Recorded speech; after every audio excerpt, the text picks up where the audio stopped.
Користењето на правата од работниот однос е законски гарантирано, но за разлика од останатите, обврска на функционерите е постојано да бидат на располагање на јавноста и на граѓаните. Бидејќи по изборот, тие се одговорни и треба посветено да се грижат не само за своето, туку и за новото, поголемото семејство. 3 дена одмор на 16 часа работа за граѓаните и за државата, честно, искрено и одговорно, имам право да ги посветам на сопругата. Сето тоа е во ред и големото семејство може да има разбирање, иако е нејасно дали вистински се искористило времето со оглед дека според допрецизирањето, тоа всушност не бил период на рехабилитација и собирање сили за нови работни победи, туку само дополнителен напор. Може би контекстот и од ова временска дистанца е направена грешка од наша страна што е избран Дубај 3 дена и некако одмор, туку и работни состаноци на сопругата.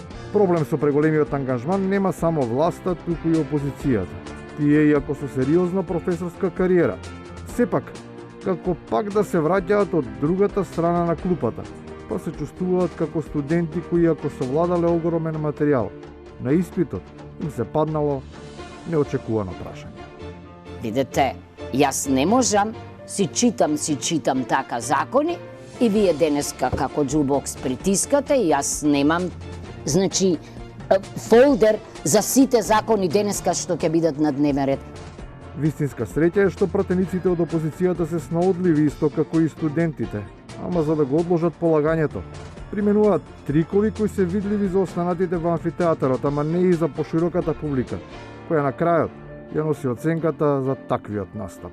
Кога има сала, ако се 10-13 души присутни членови, што треба да присуствуваат, намерно одат по 23 за да нема услови за да не се одржат. Ако може, извини. Тоа што се гледа од истиот лед е намерата со неиздржани аргументи е апсолутно неразумно. Судбината на најмалку 60.000 работници да биде во залог на партија која смета дека во денешно време може да се живее и без пари. Имаме контактирано со доста луѓе кои се од бизнис фелата. Луѓето целосно ни даваат поддршка, иако се во тешка економска, социјална состојба. Тие велат кратко, може да истрајат уште месец дена без плати, но затоа сака да дадат допринос за граѓаните кои воопште нема државјанство, нив да им се овозможи конкретна помош. И на крајот, не е проблем помошта за лицата што немаат државјанство, туку за оние кои ги имаат сите потребни документи. Патетично е ова веќе од јануари навака, ќе биде за недела, ќе биде за 2 недели, ќе биде за 3 недели. Па секој нормален човек ќе се шекне, па и вие влада сигурно се шекнувате на сите тие информации, ќе биде за 2 недели. Без оглед на психолошката состојба, сите се на работа. Не за друго, туку затоа што кој овде нема да полуди. Тој изгледа и не е нормален.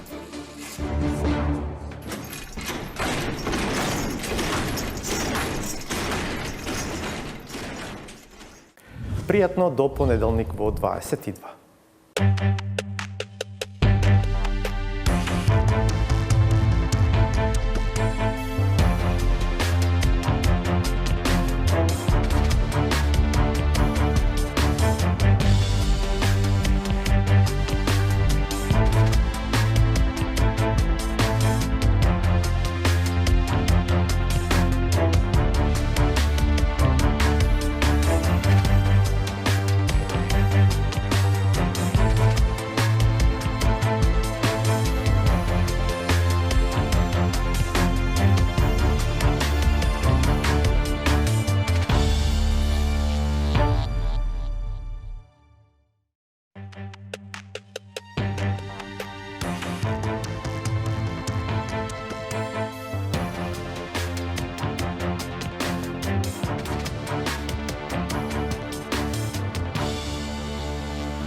Добро вечер во емисијата 360 степени на Алсат. Вечерва ја продолжуваме серијата изданија во која ја третираме темата за промените предизвикани во системот од случајот со масовното нелегално прислушување во периодот од 2008 до 2015 година. Во изминатите емисии зборувавме за расформирањето на некогашната УБК и формирањето на оперативно-техничката и Агенцијата за национална безбедност како прва брана од нови злоупотреби. Го отворивме и прашањето за непостоењето и ефективен надзор врз следењето на комуникациите и потребата од дитна акција на тој план. Вечер водиме еден чекор понатаму и ќе разговараме за тоа дали и што се промени во судското одобрување на посебните истражни мерки, познати како ПИМ или ПИ мерки. Од една страна, ПИ мерките се корисна алатка во борбата против тешките форми на криминал и загрозувањето на јавната и националната безбедност, но од друга страна, нивната примена е вистинска инвазија врз приватноста на поединците. Дали и како се обезбедува баланс меѓу овие два екстрема, ќе биде едно од прашањата за кои вечерва ќе разговараме со двајца судии од Кривичниот суд во Скопје, Сандра Крстич и Ненад Савески. Останете на Алсат, дебатата почнува за кратко.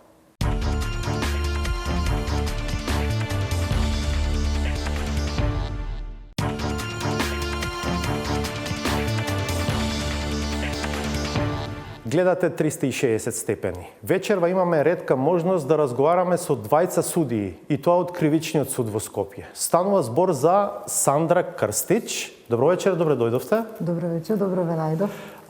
Сандра Крстич е судика на претходна постапка во предмети од кривичната материја. Инаку цел живот е во судството, почнала како стручен соработник во апелацијскиот суд, судија од 2010 и тоа судија во Кривичниот суд во Скопје. Благодарам што сте со нас. Благодарам и вас на поканата. Ненад Савески, во моментот судечки судија на предмети од организиран криминал, доскоро судија на претходна постапка во оваа област.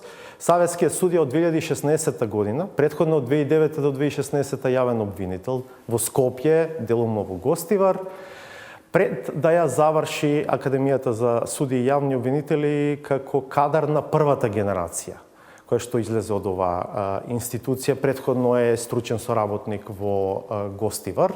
Добро вечер и добре дојде и за вас. Добро вечер вам, на гледачите на Алса телевизија и гледачите на вашата емисија. Тоа што ги спојува Савески и Крстич, освен што се колеги во Кривичниот суд, е нивното активно учество во дебатите кои резултираа со изработка на прирачник за спроведување на мерките за следење на комуникациите. Ова е сегмент од пошироката програма за реформа на безбедносно-разузнавачкиот сектор, која во изминатите години ја спроведуваше Женевскиот центар за управување на безбедносниот сектор, ДИКАВ. Како вовед во дебатата со двајцата судии вечерва ќе видиме сегмент од документарниот филм на оваа тема кој за ДИКАВ го продуцираше 360 степени. Преку одобрувањето на посебните истражни мерки ПИМ, судиите и јавните обвинители треба да делуваат како гаранти на владењето на правото и да балансираат меѓу интересите за обезбедување јавна безбедност од една страна и заштита на човековите права и слободи од друга страна. Поради тоа во реформата беше вклучен и судско-обвинителскиот сектор. Област која досега беше оставена на слободна интерпретација на судите без да има некакви начални детално разработени правила за игра. И мислам дека ДИКЕФ е првата организација која проба да воведи еден ред во зона која беше доста долго време нерегулирана. Тоа што националниот систем претрпе значителни промени, законодавни и институционални, а од друга страна европското законодавство, кое што ги следи употребите на тајните мерки за наблюдување, налагаше високи критериуми, се створи еден проблем кој што мислам дека беше лоциран токму од ДИКАВ, кој што даде иницијатива на било каков начин целосната национална регулатива да се собере заедно со европските стандарди, да се преточи во еден практикум кој што ќе биде особено значаен за практичарите во секоја фаза, процедурална, за да се цени и да се контролира судски дали има потреба од посебни истражни мерки. Станува збор за прирачник подготвен од работна група составена од судии, обвинители и други експерти, во соработка со Академијата за судии и јавни обвинители Павел Шатев. Тој прирачник беше резултат на една тимска работа на наши назначени од страна на Академијата заради нивното искуство, судии, исто така и обвинители, но и правни теоретичари, кои што придонесоа со својата заедничка работа во компилацијата на овој прирачник. Овој прирачник и сите активности кои што беа предвидени со програмата, односно проектот на ДИКАВ, будеа една повисока свест кај нас практичарите, особено да се внимава околу тоа дали одредено барање за спроведување на посебна истражна мерка е доволно аргументирано, односно основано и самото определување на таа посебна истражна мерка да биде доволно образложено, да не биде арбитрерна одлуката на судот, поготово кога станува збор за продолжување на веќе определена посебна истражна мерка. What is important whenever you change laws, you also have to make them in a way that it can be implemented easily locally. So it is not just bringing something from abroad to North Macedonia and then put in place, but it was created through a bench book that was created with the help of DCAF, the specialists, but it is locally owned. Прирачникот ја опфаќа употребата на посебните истражни мерки или ПИ мерки, како следење на електронски комуникации, физичко следење и снимање, пребарување во компјутерски систем, симулирано давање и примање подкуп, користење лица со прикриен идентитет и други.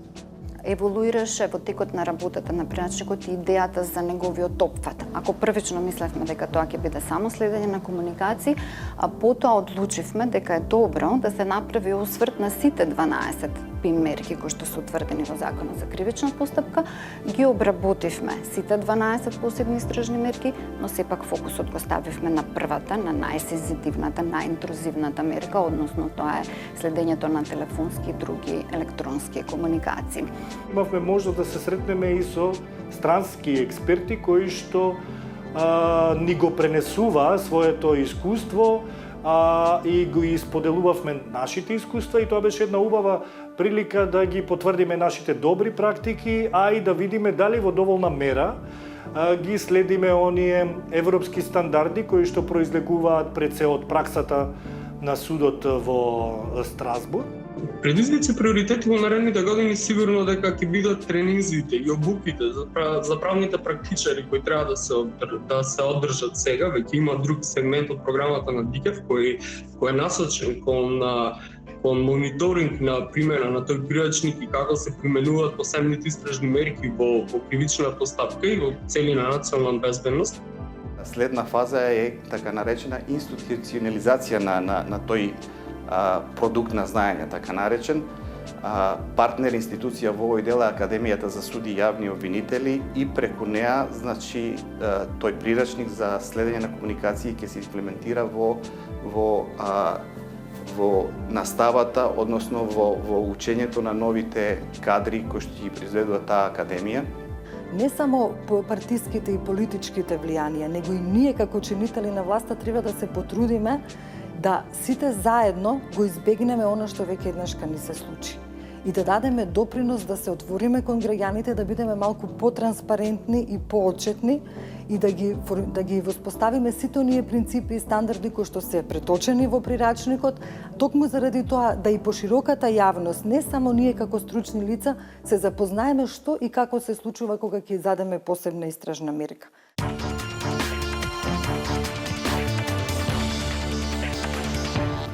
Двајца од учесниците во овој сегмент од документарниот филм посветен на реформата во безбедносно-разузнавачкиот сектор вечерва се во студиото на 360 степени уште еднаш судиите во Кривичниот суд во Скопје Сандра Крстич и Ненад Савески. За да се обидеме малку да го спуштиме на реален терен ова, ќе цитирам обвинителката Русковска вчера при апсењето на поголема група поединци осомничени за недозволена трговија со дрога, рече собирањето докази трае речиси 1 година, при што се користени посебни истражни мерки. Таа спомена две: следење на комуникациите и физичко следење на таа група.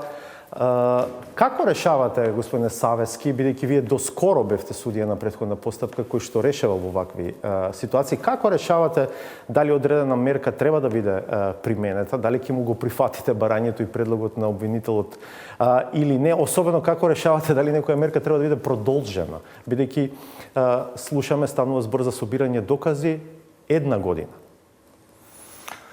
Вака, најнапред би ви одговорил со тоа што би потенцирал дека посебните истражни мерки треба во пракса, а и во теоријата е така зацртано дека треба да се како крајна солуција.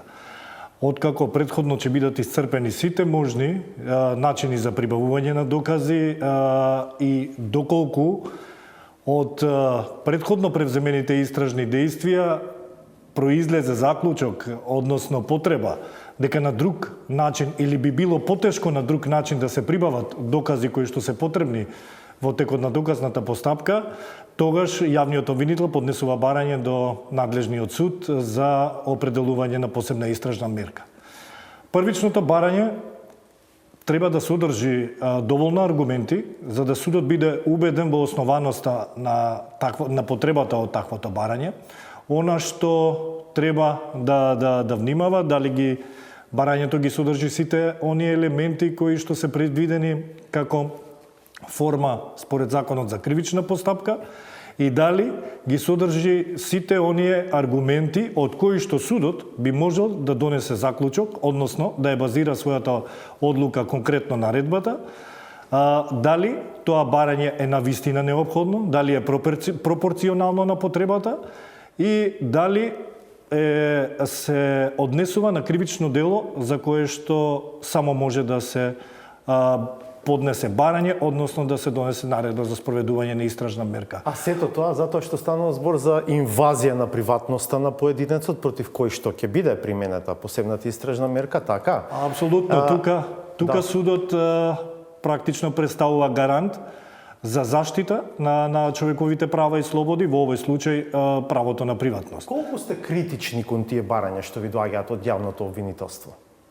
Во пракса, јас би потенцирал дека кога станува збор за првичното определување, може би има некоја доза на мала толеранција околу тоа да се види, да обидот на јавниот обвинител да дојде до докази, се дава една шанса, меѓутоа, кога се работи за барање за продолжување на посебната истражна мерка, тука малце критериумите се повисоки и поготово имајќи ги во предвид стандардите кои што произлегуваат од праксата на судот во Страсбур, каде што судот на Страсбур има воспоставено стандард дека судските одлуки, вклучително и наредбите, кога се работи за посебните истражни мерки, треба да имаат добри аргументи содржани во образложението, да истата не биде паушално определена наредба, да не биде оценета како арбитрерна. Всушност, кога одлучуваме за барањата за определување посебни истражни мерки, внимаваме и се обидуваме да влеземе во кожата на еден судија во Страсбур. Како Страсбур би ја оценил таа состојба на работите кога одлучуваме за посебните истражни мерки и на тој начин се обидуваме да ги задоволиме оние веќе воспоставени стандарди од Советна Европа, односно на судот во Страсбур или генерално меѓународното право. Господин Крстич, и за вас продолжение на истото прашање, колку сте критични кога ќе ви дојде барање од јавен обвинител, има ли случај досега да биде одбиено барање? Токму е тоа она што сакав да го надополнам и колегата. Од досегашната судска пракса, значи од целосните анализи што сме ги направиле, точно можевме да увидиме дека во судската пракса нема одбиено барање за определување на посебна истражна мерка. Зошто е тоа така? Зошто е тоа така? Предпоставувам затоа што сите постапки кои што биле поведени резултирале со едно успешна и завршена истрага, со подигање на обвинение и до добивање на една судска разрешница во полза на правдата. Затоа што ќе ви кажам, суштината на правната држава не само спроведување на законите, туку не пристраст до спроведување на добри закони кои што ќе го запазат природното право, тоест ќе ги запазат човековите права и слободи. Во нашата пракса имаме само одбиено 2 барања за продолжување на посебна истражна мерка. Откако претходно веќе била одобрена. Така, откако претходно била одобрена. И во тие се одбиени, колку што успеав да проверам, од формално процесен аспект. Што значи, биле поднесени после рокот. Тука имаме измени во законот, затоа не сакам многу да навлегувам, значи тие се од поодамна одлуки донесени. Меѓутоа, во ова сега време, значи колку што успеа да извршам една анализа, кога го работевме при рачникот, немаме одбиено барање ниту за определување, ниту за продолжување на посебната истражна мерка. Законски покриен овој сегмент? Што ако да речеме одбиете барање на јавниот обвинител? Токму тука е најверојатно и причината поради која судиите не се осмелуваат да одбијат барање за посебна истражна мерка. Ние во прирачникот се обидовме да дадеме некоја насока како би требало да се постапува, затоа што како најголем кривичен суд имаме и најголема пракса нели во тој дел. Во таа насока, доколку одбивате определување на посебна истражна мерка, дадовме дека би требало да се оди по принципот на став 1 од член 294 од ЗКП, сакам да го потенцирам членот за пошироката јавност, каде е предвидено дека наредба за спроведување наредба за претрес може да се одбие, односно да судијата на претходна постапка, доколку не се согласи со истата, да даде несогласност до советот од член 25 став 5 од ЗКП, во јавност е познат како кривичен совет. Значи, законот не може се да реши, па заради тоа рековме да одиме по принципот на една аналогија. За разлика од тоа, кај барањето, кога се поднесува барање за продолжување на посебната истражна мерка, тука веќе законодавецот донел решенија и дал, значи, законска рамка во која треба да се движиме и дозволено е право на жалба до советот од член 25 став 5 од ЗКП, кој може потоа нели нормално да ни ја врати, да го врати барањето или пак да одлучи да донесе тој наредба за продолжување на посебната истражна мерка. Не е начин можеби да се вадиме на тоа дека немаме законски решенија за се, затоа што во законот не можете да напишете се, тогаш би излегла плејада од членови. Меѓутоа, во вакви посебно исклучително сензитивни материи, и како треба законодавецот да му помогне на судијата и на јавниот обвинител и да најде по мене законско решение. Затоа што сепак задираме во човековите права и слободи и ние како суди, верувајте, многу често се среќаваме токму со тоа прашање како и што треба да постапиме, особено кога се работи за посебна истражна мерка и во случај кога од неодамна бевме ранети, бевме повредени од едно прислушкување, незаконито прислушкување. Во овој сегмент ќе ви дополнам дека вчера имавме една регионална конференција каде што беа истакнати искуствата на Босна и Херцеговина, на Хрватска, на Србија, значи имавме повеќе учесници и секој од свој аспект разговаравме околу сите овие проблеми што нели се среќаваме и што во иднина ќе може да ни се појават, вклучително и на одбивањето на посебната истражна мерка.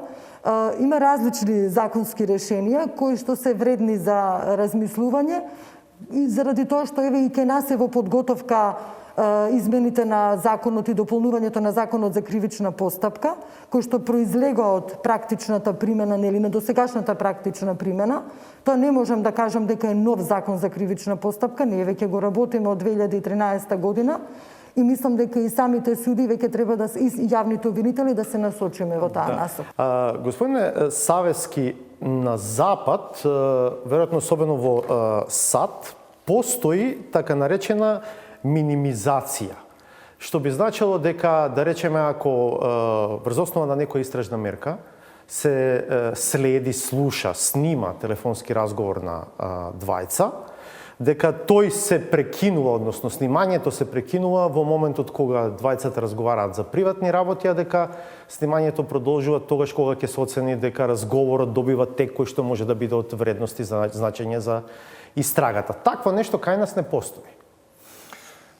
Видете, правото на приватност е вредност која што е заштитена со меѓународното право, а впрочем и кај нас ја ужива истата заштита како уставна категорија и токму во таа насока како битна вредност во навлегувањето во сферата на приватниот живот во западноевропските системи, вклучително и Соединетите Американски држави, да го практикуваат овој принцип или доктрина на минимизирање, кој што значи во моментот кога оној кој што ја слуша конверзацијата, комуникацијата, оцени дека станува збор за комуникација која што е од приватна сфера, тогаш го прекинува слушањето.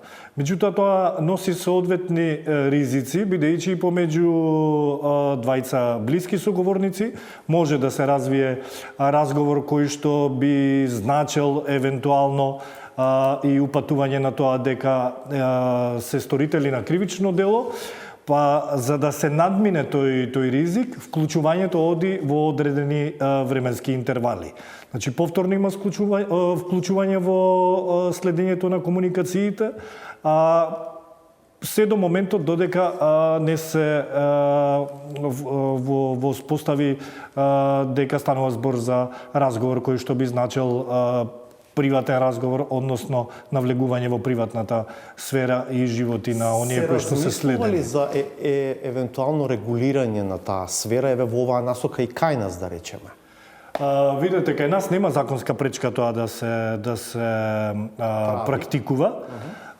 Меѓутоа, видете, и тоа носи своји ризици, не само што би можел да се пропушти евентуално некоја комуникација од која што би произлегло откривање на сторители на кривичното дело, односно идентитетот на сторителите на кривичното дело или видот на сторување на кривичното дело. Постои ризик и да се злоупотреби истото.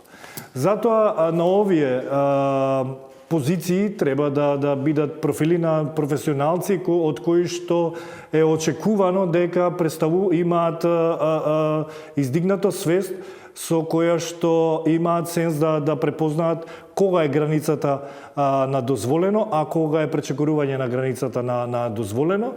И такви, кога ќе стекнеме дојам дека такви личности се на такво место, само тогаш можеме да очекуваме дека нема практично треба да се развие еден однос на меѓусебна доверба.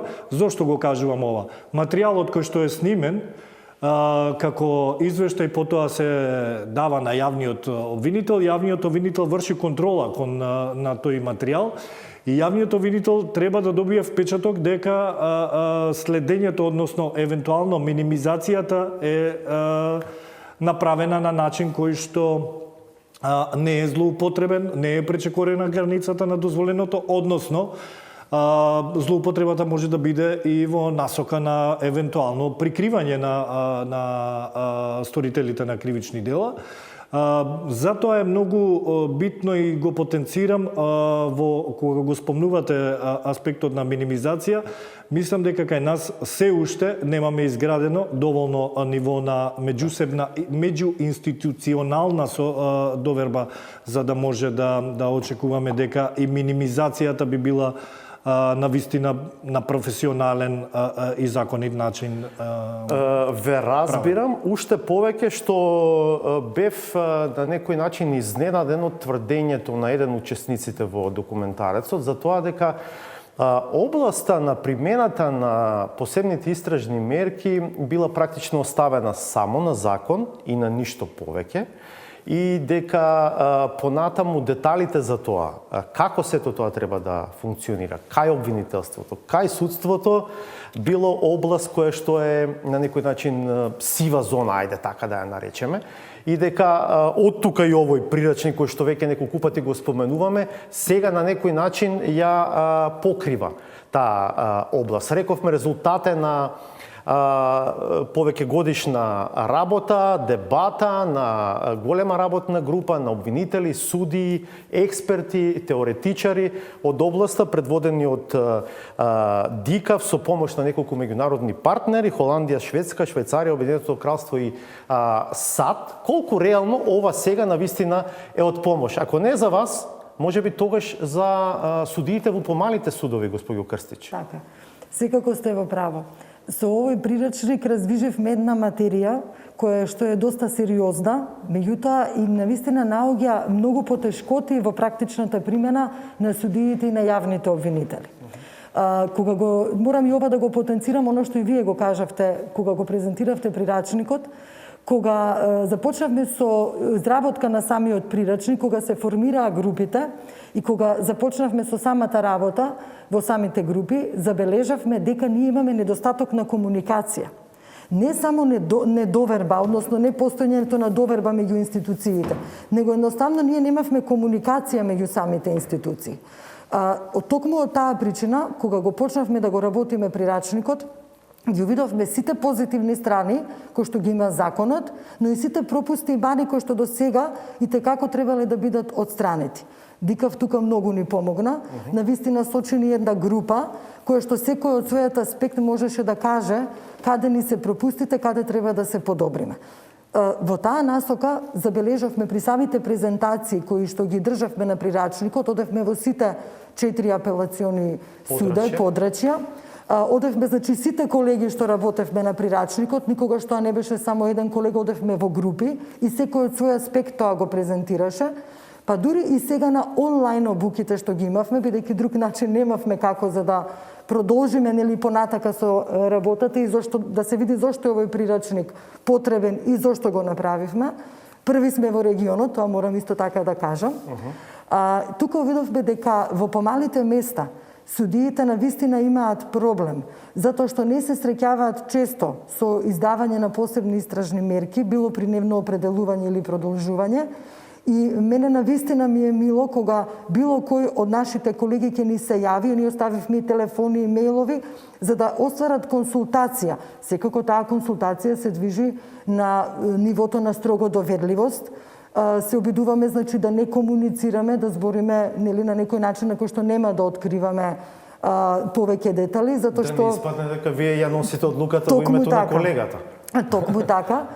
Тоа е еден момент, а и вториот момент, никогаш не знаете другата страна колку е напред во нешто, нели? Ако сме ние дојдени до едно ниво, тие се можеби секогаш и тоа ностоп се зборува, нели, еден чекор пред нас. Но видовме дека навистина им е потребна помош. Верувајте, и ние меѓу себе забележавме колку сме напреднале при самата изработка на прирачникот, затоа што овој прирачник, за разлика од оној што го изработија колегите во Босна и Херцеговина, има посеопфатен пристап. Значи, тргнавме од националната безбедност, го опфативме судско-обвинителскиот дел и онда зашто може би понатака ќе зборуваме, а сакам да зборуваме, тоа е во делот на контролата и надзорот. Да, за да не биде збуната јавноста, споменувате националната безбедност.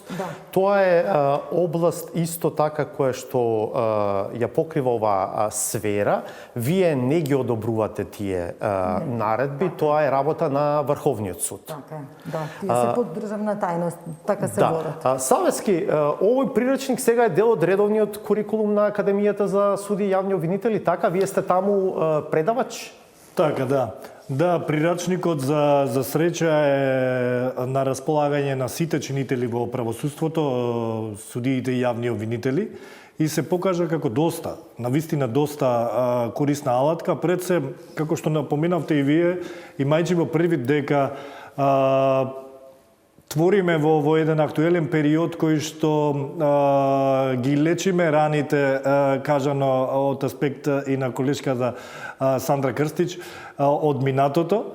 И таа сива зона успеавме на некој начин да ја разбиеме, односно оној магловит пристап кој што некои од колегите го има према оваа материја, бидејќи не често судиите имаат контакт со оваа материја, тоа е пред се надлежност на судиите на претходна постапка и најчесто, како што кажа и колешката, се одлучува во оваа материја во нашиот суд. Тоа произлегува од природата на кривичните дела за кои што само може да се определат посебните истражни мерки и најчесто тие кривични дела се под надлежност на Оделението за организиран криминал и корупција, односно јавното обвинителство за гонење организиран криминал и корупција.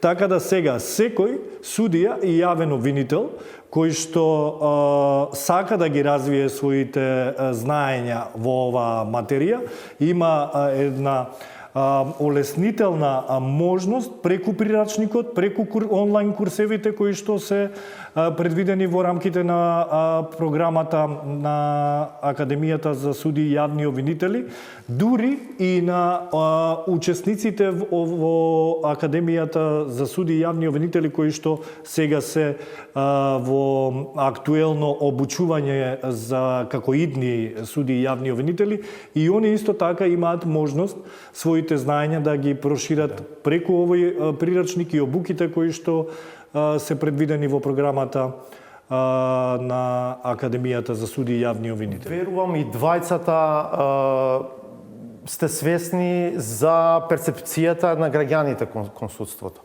Тоа не е перцепција само кон судството, тоа е перцепција генерално кон сите институции, на прилично голема недоверба.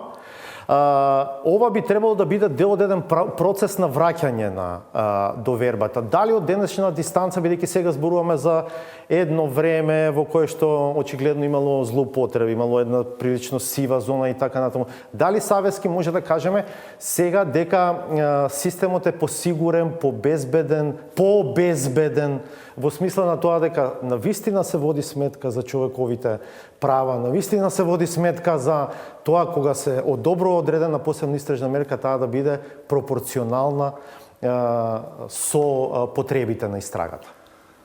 Видете, токму имајќи ги во предвид сите овие аспекти кои што ги напоменавте, ние заедно со колешката радо ја прифативме поканата да присуствуваме во вашата емисија и да разговараме на оваа тема.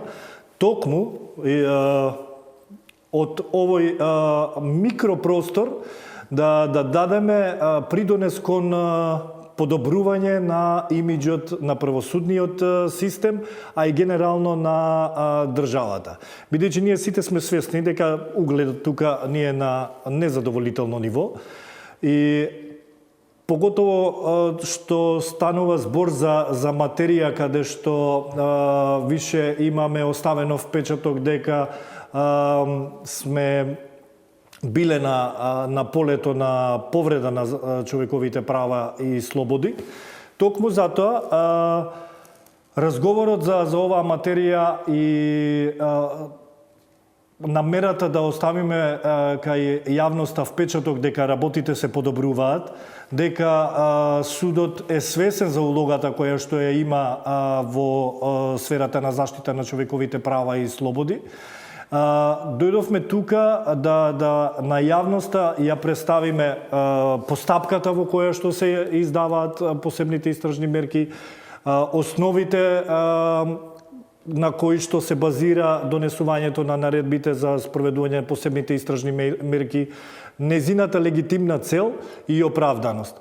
Од тие причини затоа сметам дека е многу битна и улогата и на Академијата која што има клучна улога во профилирањето и на идните, профилот на идните суди и јавни обвинители, кои што се очекува да имаат една повисока свест, а за нас да бидеме во постојана една будна кондиција, да стоиме на браникот на заштита на човековите права и слободи. Да, господин Крстич, контролата врз примената на мерките за следење на комуникациите врз посебните истражни мерки во македонското законодавство е лоцирана кај обвинителството и кај судството. Надзорот е на парламентот и на Советот за граѓански надзор. Дали во пракса функционира контролата? Не функционира во пракса, за жал. Имаме, Тоа е прилично искрено признание. Да, не функционира затоа што До сега, може би немавме, повторно ќе се повикаме на некоја законска рамка, но меѓутоа ние како суди, бидејќи сме формалисти, мора да се движиме во некои законски рамки.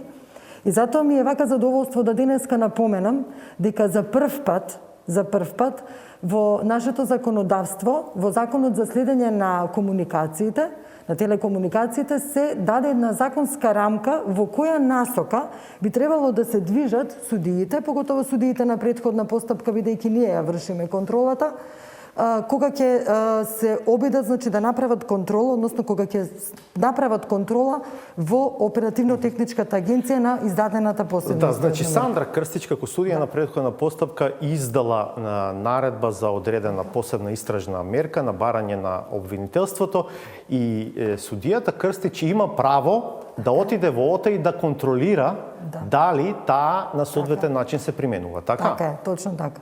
Значи кога ќе Зошто досега не се правеле контролите? Зошто не е користена оваа можност од Законот за следење на комуникациите? Факт е дека тој не е многу стар, но сепак е доволно време поминато за евентуално да се направи контрола. Сега ќе ви кажам, ние како колеги на оделот на претходна постапка имавме размислување да се организираме, значи да појдеме во оперативно-техничката агенција и да извршиме контрола над наредбите кои што ние сме ги издале.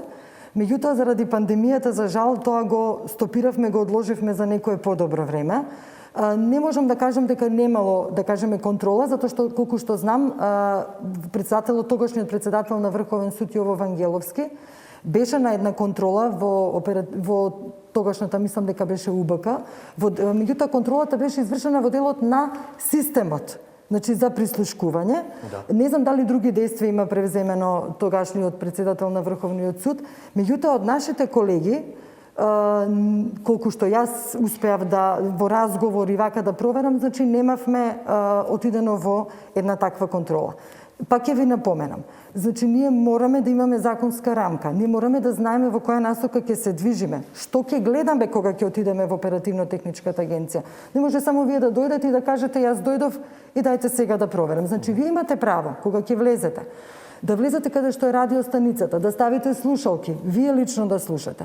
Имате право да им извршите увид во електронски регистар, да ги прочитате логовите.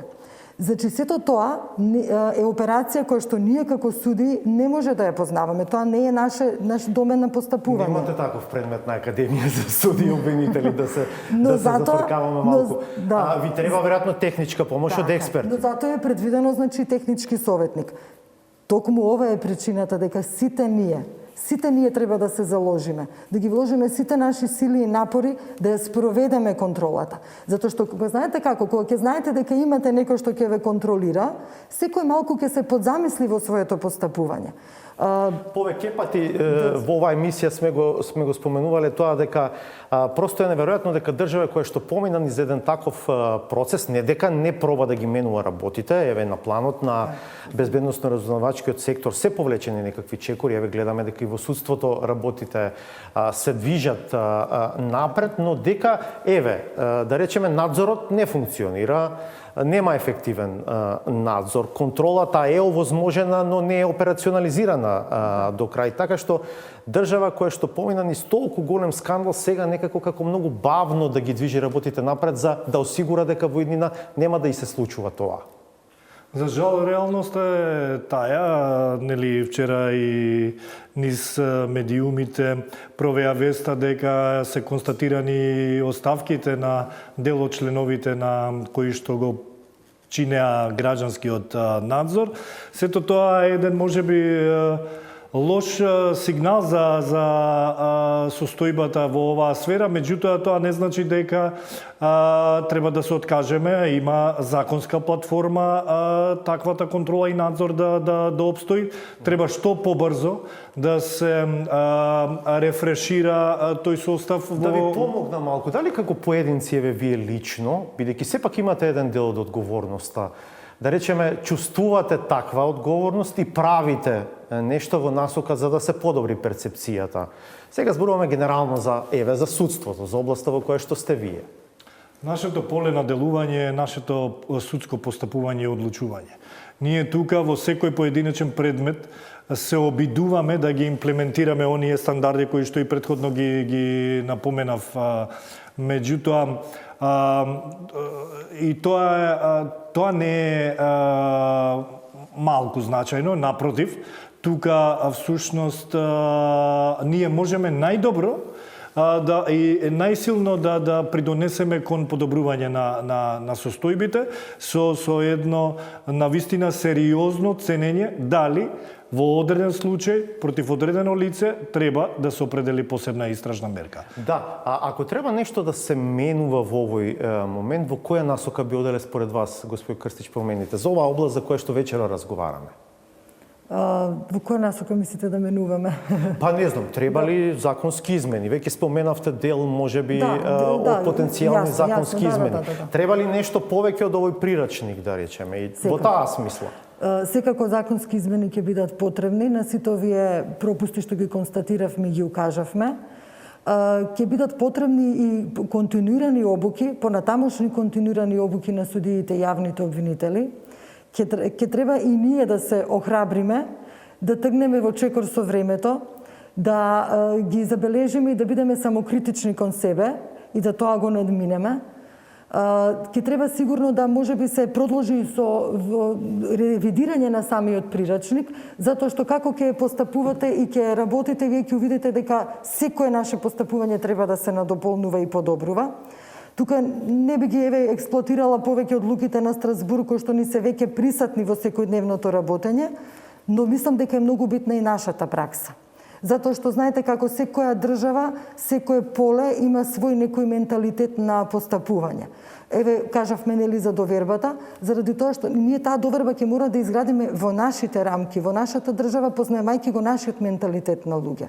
Сметам дека лично и јас лично како дел од тој систем ќе се потрудиме сите заедно да успееме во понатамошниот тек на работата во делот на обезбедување на човековите права и слободи.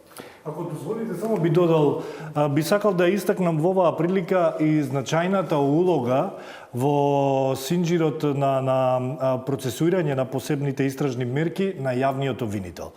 Зошто сакам тоа да го потенцирам? Улогата на јавниот обвинител е многу значајна, бидејќи овие посебни истражни мерки се определуваат во фаза на предистражна, односно истражна постапка. Со истрагата и со предистражната постапка раководи јавниот обвинител. Неговата улога е многу значајна, бидејќи он представува првиот браник, првиот филтер преку кој што треба да помине потребата, односно да се цени дали навистина е неопходна и пропорционална потребата од примена на посебна истражна мерка, како крајна мерка, како интрузивна мерка.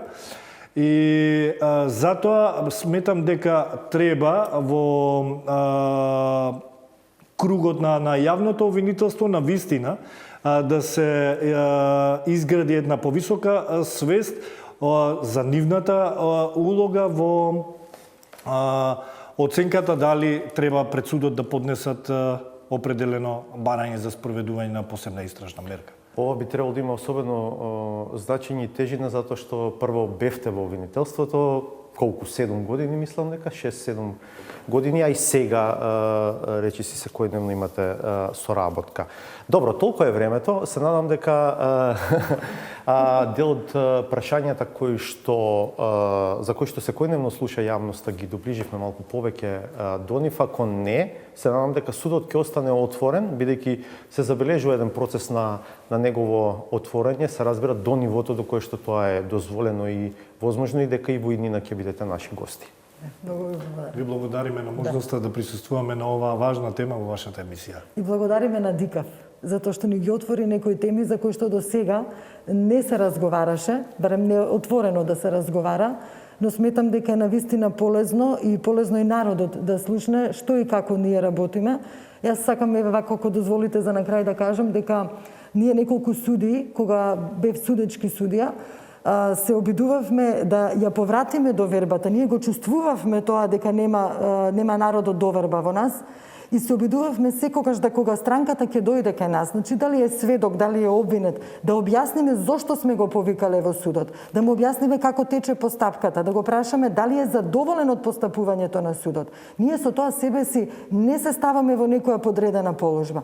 Токму напротив, народот треба да свати како работи судот. Работиме, верувајте, и до 4 до 5 сабајле, наутро повторно продолжуваме со работа. Значи, можеби тој дел не им е достапен и не го знаат граѓаните, добивате една сосема друга перцепција, но еве ви благодариме на вас што ни дадовте можност барем тоа да го кажеме во јавност. Барем делумно. Барем делумно, да. Благодарам уште еднаш. Благодарам. Останете на Алсат, по паузата е саботажата.